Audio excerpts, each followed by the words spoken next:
ছাত্রছাত্রী বন্ধুরা, আশা করি তোমার সবাই ভালো আছো। আজ আমরা যে বিষয়টি নিয়ে আলোচনা করব ক্লাস 8 এর ফার্স্ট ইউনিট টেস্ট অর্থাৎ প্রথম পর্যায়ক্রমিক মূল্যায়নের স্বাস্থ্য ও শারীরশিক্ষার কোশ্চেন পেপার নিয়ে। দেখো সরাসরি স্ক্রিনে তোমরা ক্লাস 8 এর স্বাস্থ্য ও শারীরশিক্ষার কোশ্চেন পেপারটা দেখতে পাচ্ছ।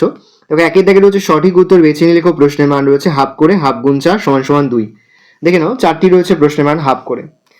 2 দাগে রয়েছে শূন্যস্থান পূরণ করো। প্রশ্নের মান রয়েছে হাফ করে, হাফ গুণ 2 সমান সমান 1। 50 মিটার দৌড় ড্যাশ নির্দেশ করে গতি। প্রাণায়াম এর দ্বিতীয় ভাগ কুম্ভক বা শ্বাস ধারণ।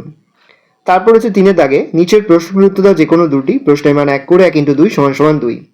অষ্টাঙ্গ যোগের ভাগগুলো কি? যম, নিয়ম, আসন, প্রাণায়াম, প্রত্যাহার, ধারণা, ধ্যান এবং সমাধি। শারীরিক সক্ষমতার কয়টি উপাদান ও কি কি? এটা তোমার টেক্সট বইয়ের 2 পৃষ্ঠায় পাবে। ইনফিনিটিভ ওয়ার্ক এর কোডের মাপ কত? এটা তোমার টেক্সট বইয়ের 4 পৃষ্ঠায় পাবে। ভালো করে দেখে নাও, এই রয়েছে টোটাল তোমাদের ফার্স্ট ইউনিট টেস্ট অর্থাৎ প্রথম পর্যায়ক্রমিক মূল্যায়নের ক্লাস 8 এর স্বাস্থ্য ও শারীরশিক্ষার প্রশ্নপত্র। ভালো করে দেখে নাও প্রশ্নপত্রটা।